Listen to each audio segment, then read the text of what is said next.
आदाब, नमस्कार, जय महाराष्ट्र। मुंसिफ टीवी में आपका इस्तकबाल है। पहले हेडलाइंस। मुंबई के आजाद मैदान में महाराष्ट्र के अगले वजीर आला के हलफबरदारी की तकरीब की तैयारियां। वजीर आला के नाम पर तजस्सुस बरकरार।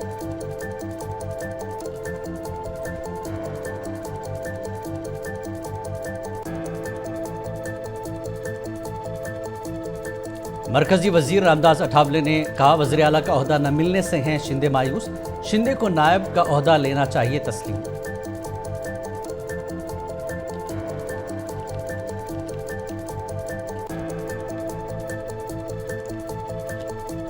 शोलापुर के मरकावड़ी के लोगों ने बैलेट का इस्तेमाल करते हुए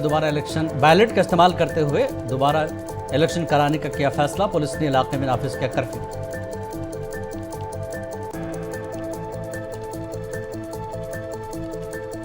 मुस्लिम एजुकेट फोरम नांदेड़ ने कलेक्टर के तवस्सुत से सदर जमहूरिया को रवाना किया मेमोरेंडम। मुसलमानों के मजहबी मकामात और बढ़ते मजालिम पर किया तशवीश का इजहार।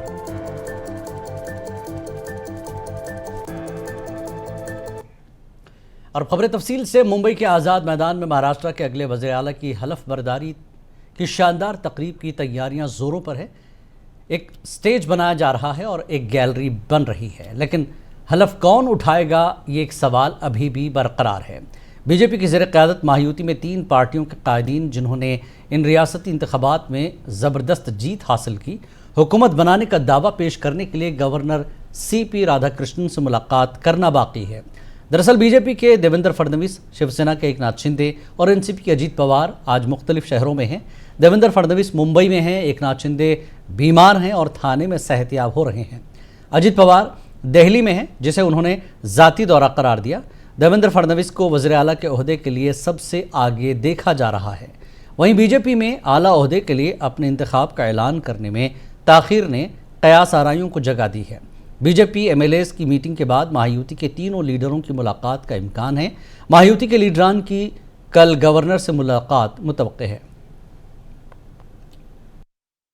माननीय प्रधानमंत्री जी, माननीय अमित भाई जी रहेंगे, कुछ राज्यों के मुख्यमंत्री रहेंगे, साधु संत रहेंगे, आशीर्वचन भी देंगे और हम जनता को अभिवादन करते हुए जनता को आश्वस्त करेंगे कि उनकी सेवा का संकल्प लेकर महाराष्ट्र को आगे बढ़ाने का संकल्प लेकर हम काम करेंगे। छत्रपति शिवाजी महाराज के जो वचन है, जो छत्रपति शिवाजी महाराज का संकल्प रहा है, वो संकल्प पूरा करने के लिए गरीबों के सम्मान में, किसानों के सम्मान में, बहनों के सम्मान में, युवाओं के सम्मान में, शिव भक्तों के सम्मान में, वंचित भाइयों के सम्मान में, वंचित बहनों के सम्मान में महाराष्ट्र सरकार में देखो, संजय राउत जी क्या कहते हैं, इसको महत्व मत दो। मैं आपको सही में कहता हूँ, मत महाराष्ट्र को आप अड़चन में लाओ।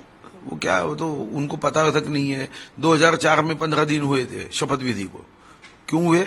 2009 में 14 दिन हुए, क्यों हुए? तो मैं समझता हूं कि ऐसे बेतुकी बातों को लेकर महाराष्ट्र में टीवी चैनल का भी समय खराब करना, आपका भी समय खराब करना।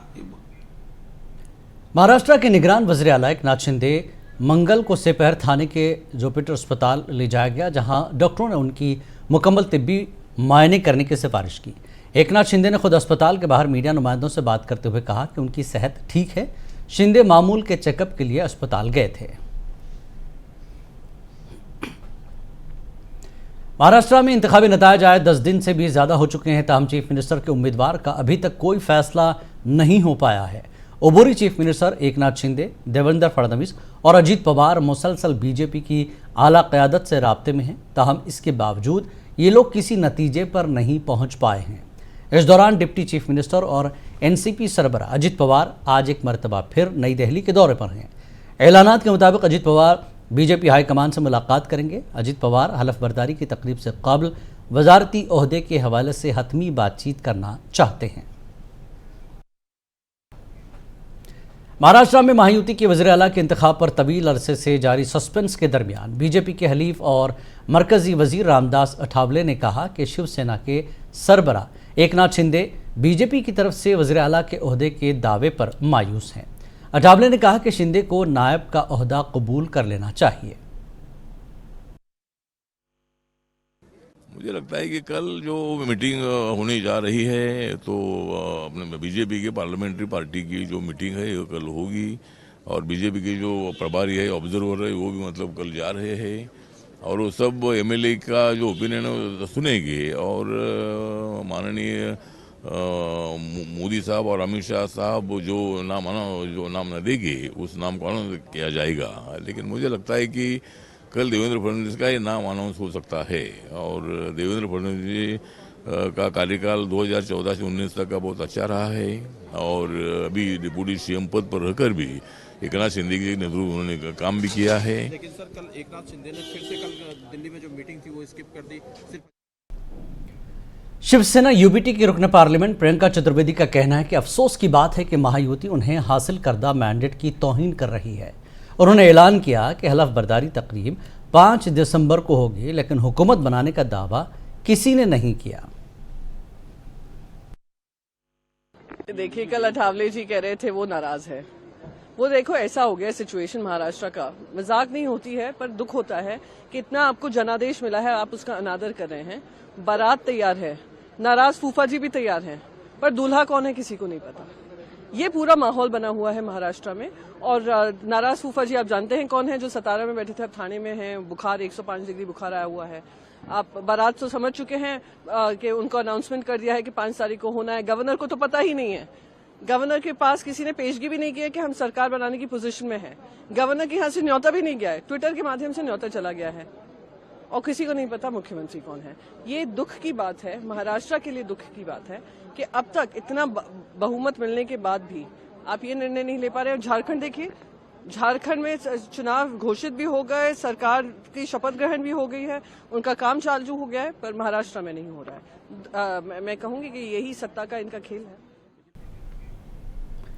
हालिया महाराष्ट्र रियासती असेंबली के इंतखाबात के दौरान अपने गांव में इलेक्ट्रॉनिक वोटिंग मशीनों पर अदम इत्मीनान का इजहार करते हुए सोलापुर ज़िले की तहसील मालेसर के एक छोटे से गांव मरकाड़वेरी के लोगों ने बैलेट का इस्तेमाल करते हुए दोबारा इलेक्शन कराने का फैसला किया है। ताहम पुलिस ने अमन व अमान बरकरार रखने के लिए गांव में 5 दिसंबर तक कर्फ्यू नाफिज कर दिया है। एक सरकारी अहदेदार के मुताबिक आइन के मुताबिक इलेक्शन कमीशन इंतखाबात कराने का मजाज है। यहाँ जो कुछ तय हुआ है वो सिर्फ एक फ़र्जी मश्क है। अहदेदार ने बताया कि अगर किसी को इंतखाबी नताज पर शुबहात हैं तो वह इलेक्शन कमीशन से रुजू करे। मालेसर में 13,147 वोटों के फ़र्क से जीतने के बावजूद एनसीपी एससीपी के नौमुंतखब एमएलए उत्तम राव जानकर ने मुतालबा किया कि बैलेट पेपर का इस्तेमाल करते हुए वोटिंग कराई जाए।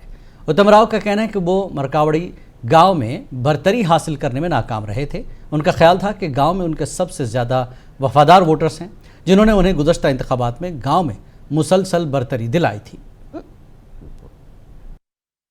परंतु प्रशासन हे त्यांच्या भूमिकेवरती ठाम आहे।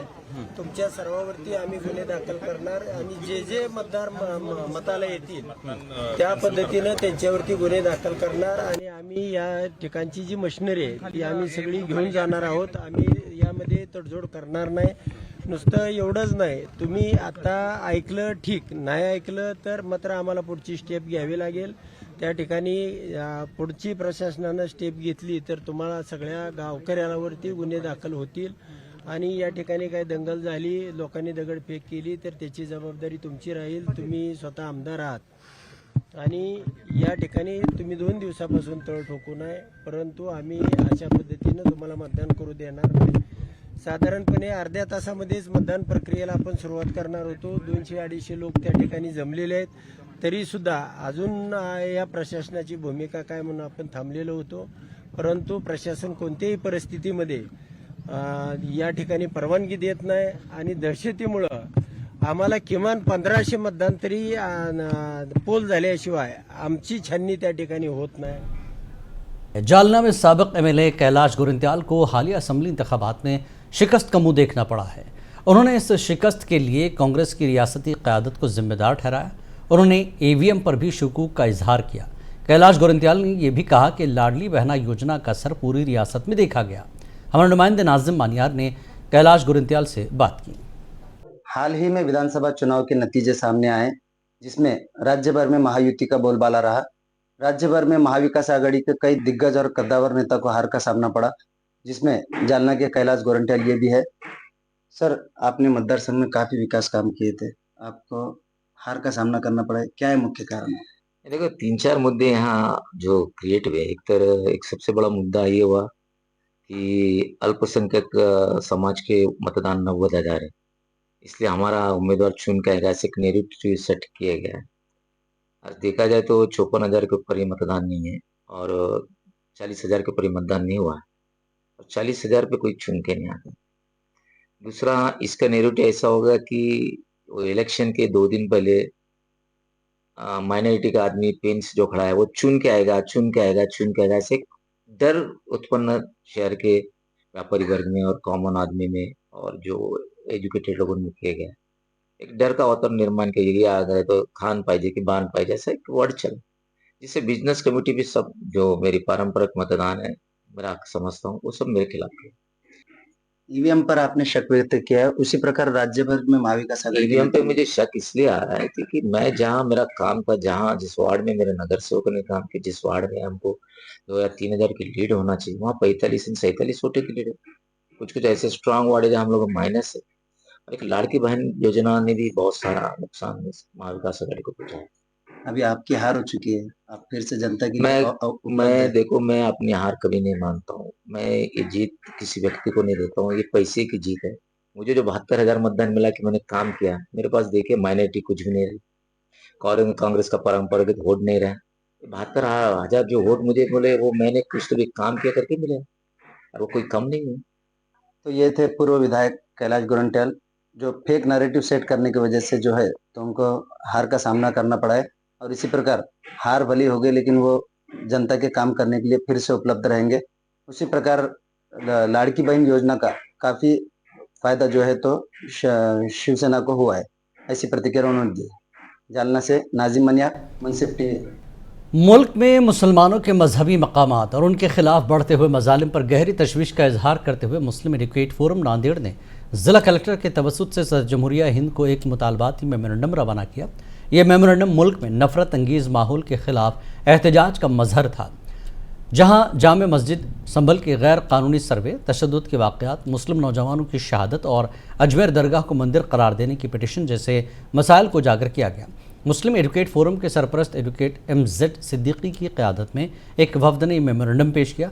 इस वफद में तंजीम के सदर एडवोकेट मोहम्मद अय्यूबुद्दीन जागीरदार और दीगर नुमाइंदे शामिल थे। मुस्लिम एडवोकेट फोरम की तरफ से कलेक्टर ऑफिस आए हैं, कलेक्टर सर के थ्रू राष्ट्रपति मैडम को निवेदन देने के लिए।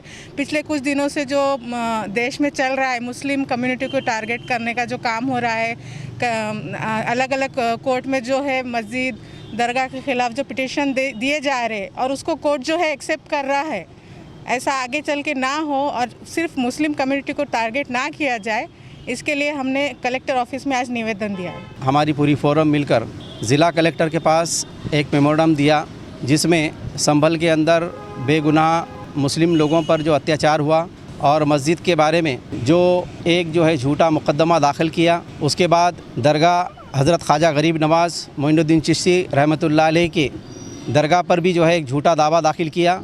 हमारा ये माननीय राष्ट्रपति को ये कहना है, ये निवेदन हमने दिया है कि श्री चंद्रचूड़ जो माजी चीफ जस्टिस है, इन्होंने जो आदेश दिया था उस आदेश को लार्जर बेंच के सामने पेश कर उस आदेश को रद्द किया जाए। और दूसरी हमारी ये डिमांड है कि जहाँ कहीं भी जिस राज्य के अंदर, जिस शहर के अंदर मस्जिद दरगाहों के बारे में, मुस्लिम समुदाय के प्रार्थना स्थलों के बारे में जहाँ कहीं भी केसेस कोर्टों के अंदर दर्ज किए गए या पेंडिंग है, ये सभी केसेस रद्द किए जाए। औरंगाबाद में इल्मुल कुरान के नए बैच का आज आगाज़ हुआ है, जहां कुरान का तर्जुमा आसान तरीके से बहुत मुख्तसर मुद्दत में सिखाया जाता है। कारी अब्दुल मतीन ने कुरान की तिलावत के ज़रिए तकरीब का आगाज़ किया। प्रिंसिपल डॉक्टर मखदूम ने कुरान को समझकर पढ़ने की अहमियत पर जोर दिया।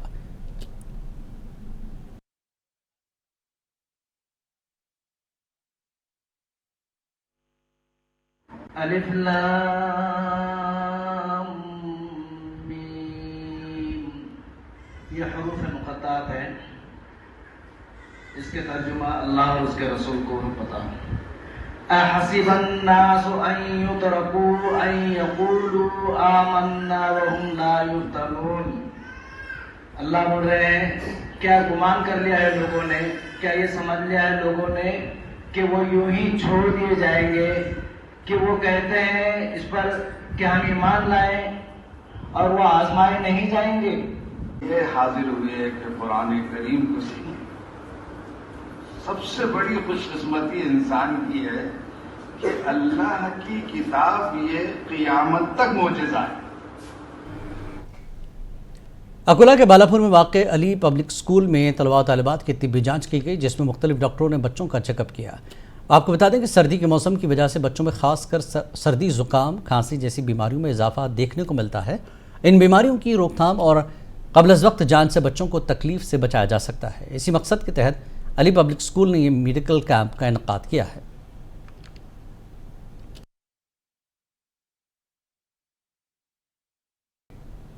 पंजाब के रिहायशी 3 अफराद को मनशियात के फ़रोख्त के शुबे में सिख बरादरी के अफराद ने मारा पीटा है और उनके चेहरों पर कालिक मलकर पुलिस के हवाले कर दिया।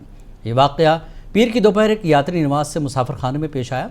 पुलिस ने इन तीनों अफराद के साथ नांदेड़ के 2 साथियों को भी हिरासत में लिया है। पुलिस के मुताबिक पंजाब के ये 3 यात्री गुज़श्ता 1 महीने से एक निजी यात्रा निवास में क़याम पज़ीर थे।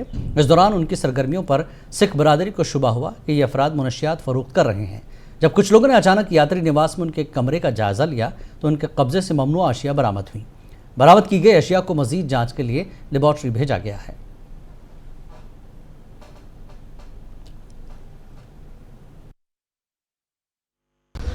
कुछ लोग पंजाब से ला के और घातक नशे, चिट्टा, स्मैक बहुत यहाँ नांदेड़ में सप्लाई कर रहे थे और आज बहुत सभी नौजवानों ने उद्यम किया और उनको ऊपर से पकड़ा। यहाँ नानकसर कराड़ी डेरा है 6 नंबर गेट के सामने और रात को 5 जनों को पकड़ा और उनके पास से पूरा चिट्टा स्मैक माल निकला। महाराष्ट्र असेंबली इंतखाबात के नताज के बाद बीजेपी और उसकी इत्तेहादी जमातों की गैर मामूली कामयाबी पर मुख्तलिफ समाजी हलकों की जानब से सवालात उठाए जा रहे हैं। कई हलके इन नताज को ईवीएम में मुमकिन छेड़छाड़ का नतीजा करार दे रहे हैं। नांदेड़ में कुछ समाजी तंजीमों ने ईवीएम के खिलाफ एहतजाजी मुजाहरों का इनेकाद भी किया। इस सूरत हाल को पेश नज़र रखते हुए ज़िला इंतज़ामिया ने इंतखाबात की शफाफियत और ईवीएम पर लगने वाले इल्ज़ामात के जवाब में वजाहत पेश की है ताकि लोगों में पाई जाने वाली बेचैनी को दूर किया जा सके। आप देखिए हमारी खास रिपोर्ट। हमें दीजिए इजाज़त। आदाब। नांदेड़ में इस मरतबा लोकसभा के ज़िमनी इंतखाबात और असेंबली के आम इंतखाबात एक साथ हुए। लोकसभा में कांग्रेस के उम्मीदवार को कामयाबी मिली तो असेंबली के इंतखाबात में कांग्रेस को जिले के तमाम असेंबली हलकों में शिकस्त हुई। असेंबली के इंतखाबात में बीजेपी और इसकी इत्तेहादी पार्टियों को मिली गैर मामूली कामयाबी पर भी सवाल उठने लगे हैं। ईवीएम का घोटाला नहीं हुआ होगा क्या? उनकी भी वोटों के हेरफेर नहीं हुआ होगा क्या? तो मुझे लगता है इम्कानात है यही चीज़ों से आए हों। फेयर इलेक्शन से चुनकर आई हुई सरकार नहीं है, ये आम आवाम को भी समझ रहा है। उसको मेरे को सर्टिफाई करने की ज़रूरत नहीं। सवाल अब आम आवाम इसको बर्दाश्त करती है क्या? लोगों में इसको लेकर गुस्सा है क्या? लोग रास्ते पे आने तैयार है क्या? तो हम लड़ेंगे, हम आगे आएंगे। नांदेड़ दक्षिण से हमारे कार्यकर्ताओं की सुबह से फ़ोन है हमको कि सर ये घोटाला है, इसके खिलाफ अपने को उतरना है। यही अगर पूरी विधानसभा के लोगों की होगी तो यकीनन हम अपने पार्टी के राष्ट्रीय नेता अली जनाब प्रकाश आंबेडकर साहब को इसरार करेंगे की सर इस पे अपने को भूमिका। कुठेतरी बरेच लोक म्हणजे एक्सपर्ट लोक सुद्धा ईव्हीएमवर संशय घेत आहेत। ते संशय घेण्याची जागा त्या ठिकाणी वाटते, कारण ज्या प्रकारे आमचे वरिष्ठ नेते ज्यांचं मागच्या 40 ते 50 वर्षापासून ग्राउंडवर खूप मोठं काम आहे, आदरणीय बाळासाहेबजी थोरात असतील, पृथ्वीराजजी चव्हाण असतील किंवा इतर मोठे नेते जे त्यांना या निवडणुकीमध्ये पराभवाला समोर जावं लागलं, तर कुठेतरी शंकेला वाव आहे असं आम्हाला या ठिकाणी वाटतं।